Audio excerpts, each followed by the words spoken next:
Eh bien, c'est un autre moment marquant en Australie en ce qui concerne la politique australienne. Et il est difficile de surestimer à quel point le changement a été spectaculaire. Si vous regardez les élections fédérales qui ont eu lieu en Australie l'année dernière et que vous observez ce parti One Nation en mai 2025, vous pouvez constater qu'il y a un certain soutien. Mais il reste assez minime comparé aux grands partis, comparé aux partis plus établis.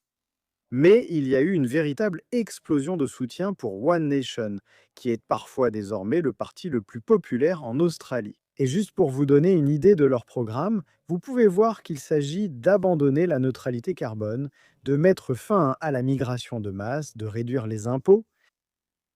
Et voici Pauline Hanson, la dirigeante, en train de parler.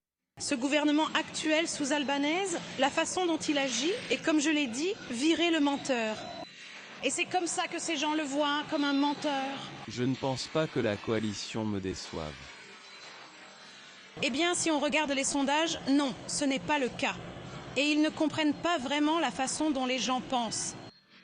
La politique conservatrice a été enterrée. Nous avons trop écouté l'idéologie, l'agenda woke, tout ce qui se passe. Les gens veulent du changement.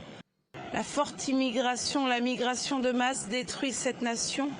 Donc oui, ce qui vient de se passer en Australie est encore plus remarquable, c'est que Pauline Hanson, qui est présente dans la politique australienne depuis très longtemps, dirigeant ce parti One Nation qui a souvent été en marge de la politique australienne.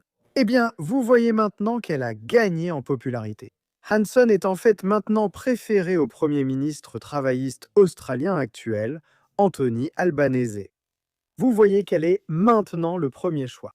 Pauline Hanson est maintenant le choix préféré des électeurs australiens pour devenir première ministre. Vous pouvez voir là un moment historique. 33% des électeurs la soutiennent, 29% soutiennent Albanese. C'est encore un autre changement remarquable, et vous pouvez voir encore une fois d'autres preuves ici. Une hausse de 5 points pour One Nation en un seul mois. Ils sont à 29%, soit un point d'avance sur le Parti travailliste. Et oui, c'est absolument remarquable de voir le changement qui est en cours. Comme toujours, j'aimerais entendre l'avis de quelques Australiens sur ce qu'ils pensent de Pauline Hanson, qui est maintenant le choix le plus populaire pour Premier ministre. Comme toujours, je continuerai à vous apporter toutes les dernières informations à ce sujet, et bien plus encore. Alors, merci de mettre un petit pouce bleu à cette vidéo, et bien sûr, comme toujours, merci de regarder.